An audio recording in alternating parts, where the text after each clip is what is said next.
Hello, Divya. Good evening to you. Welcome. Good evening, sir. Thank you so much for having me, sir. Exactly. Uh, the profile I have seen is quite outstanding. In fact, I am quite amazed the kind of profile you have. One thing strikes straight away is three times you appeared for civil services interview. And the scores you got is amazing. When I have the scores with me, I'm just looking at them. Year one, you got 205. Next year, you got 240. And third year, the year I think you made it to IAS, you got 223. These are all unbelievable numbers. So these were out of 300. During our times, they used to be 300. 300. Okay. Sir. For 300, these are amazing numbers. So we'll start with that. Can you tell us something about your how the civil services interview? What was your experience? This will be quite guiding for the students also. Sir, one thing that I've always felt about the interview is that it is actually a process of knowing the candidate. And a lot of misnomers and misinformations are always spread about interviews. So, for example, people tell you that if you say that you want to get into civil services because you want to do public service, then people don't appreciate it. This is something I've heard from a lot of aspirants. And I would like to clear it that it is absolutely not true. So you are supposed to go to the interview with the intention of showing your real self, because the people who are sitting there are very distinguished and seasoned people, and they can see through any lies that you may speak. So what I did was I just went being myself. I went confidently, and I knew that I had prepared well, and my motives of trying to get into the civil service were right. So I was just hoping that they will see that I am going in with the right intention, and the rest just all followed in the interviews. Three times it was a quite experience. Like, how was it? Like, generally, you are very confident, the kind of officer you are. So you are very confident the way you will face the interview. So can you tell something about the range of questions actually generally which come? It may vary, of course. Sir, all three times I had a very different kind of interview. So the first interview was very conversational. So I had come back from London. So it centered around why I came from London and my motivations of getting into the civil services, and some questions about my interests. So it was a very easy interview in the sense there was no stress. It was very. I would recommend to all the candidates to read up about their resume. So whatever they've done in life, they should go around questions which are close to those. So if you've lived in a particular place, you should know something about that place. If you've studied something, they will not ask you particular questions on the subjects, but they will ask you if let's say, for example, you like I am from IT Delhi.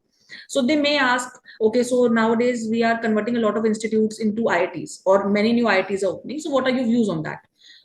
So the first interview was like that. I'll just go over what happened in each of my interviews, and then I'll maybe share some more things. The second interview was sort of a stress interview in which I was grilled about my opinions about so if India is voting in a particular direction in UNSC, then what is my view on that? And then there would be counter questions on that. How was the budget, and what was good about it, bad about it, and for every question there were lots of counter questions. So I think it was sort of a stress interview, but again centered around current affairs, about the whatever is happening in the country. It is more about your opinions on those issues, because everyone knows the facts. That's why you've cleared all the exams and you've reached the interview stage. But as a civil servant, we need to have an opinion about things, because eventually we are going to be the decision makers of the country. So that is what they were trying to check.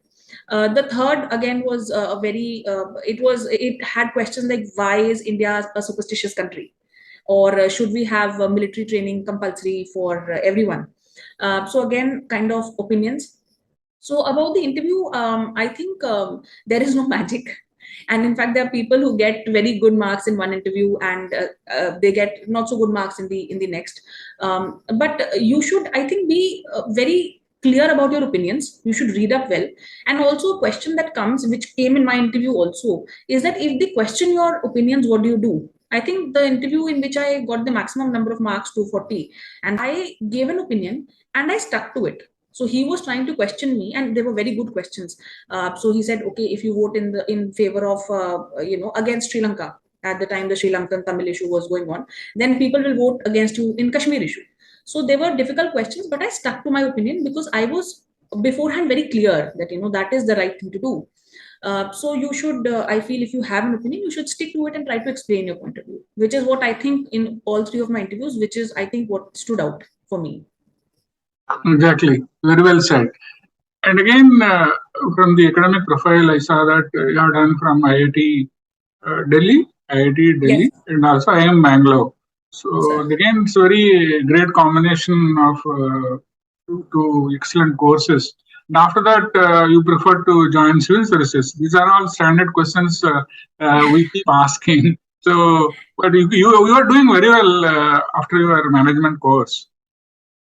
Sir, I did. So basically, when I was in school, I absolutely had no much idea about the civil services. I did not know what an IS officer did because I am from Delhi, and IS officers are not very visible in anyone from a district in the rural countryside would know about the district magistrate. Now, I had no idea that there is a person like this, there is a post like this.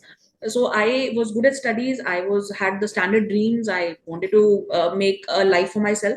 So I thought I'll do engineering and then MBA. But in during my MBA, so whenever there was someone who came for recruitment for something which made an impact in society, there was always this tiny voice in my head which said, you are going out there to earn a lot of money, but don't you want to make an impact in the society? But I kind of muffled that voice and I went to London for my job. And in London, I was earning a lot of money. But then that tiny voice kind of became very loud. And I started feeling that with all the money and the success, I'm not getting that satisfaction, which I thought I could get if I contribute to the society, if I make an impact. So that is when I decided to come back from London and I prepared for the civil services. And then eventually I got into the administrative service. Excellent. Very straightforward answer. And also, I'll just mention about your mentoring you are doing through social media, particularly Twitter. Recently, I saw quite a few excellent posts, and your expression, your clarity is amazing. I think the exam also requires power of expression. Also is very important, not only for exam, for our civil services also, for any career, isn't it? Can you dwell on this? The way you express, tremendous. The clarity, the concise, being concise. Can you tell something about this? Sir, in fact, Twitter is a very new thing. The amount of love I've got through Twitter is very humbling and very overwhelming for me. People have liked what I have been writing, even though there is no specific theme. I'm not writing about the civil services as such. I'm just writing about life. So my clarity, I think, for you to have clarity on anything, you should have reflected on it. So if I want clarity on why I want to be an IS officer, I should have reflected on what impact I can make or why I want to make an impact in the first place. So similarly, I feel I have been I dwell in my thoughts a lot since childhood. So whatever I wrote or I'm writing is basically coming out of a deep sense of experience that I have experienced in my entire life. So if I'm writing something, it would have played a role in my thinking, or it would have helped me get over something in my own life. So I have just sort of retained it in to sort of pass it over. Now, as far as expression is concerned and how I have tried, because I speak a lot. So if people who speak a lot have a tendency of meandering and have a tendency of just like, if you ask them a question, they'll go start from one place and read somewhere else. So that was a habit, and I made a conscious effort. And I also used to speak very fast. I think I still speak fast, but not as fast as I used to. So I made a conscious effort to be concise, to listen.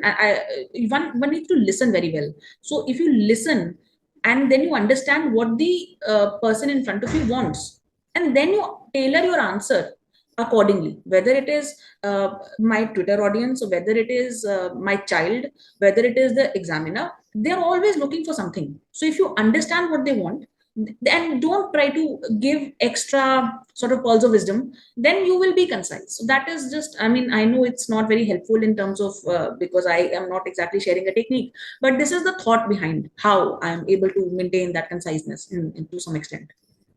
Divya, your recent tweet has become quite popular about your mother, the way the three of you, the children, have been brought up. Can you tell us something about or respect to your mother also? So, can you tell us something about this?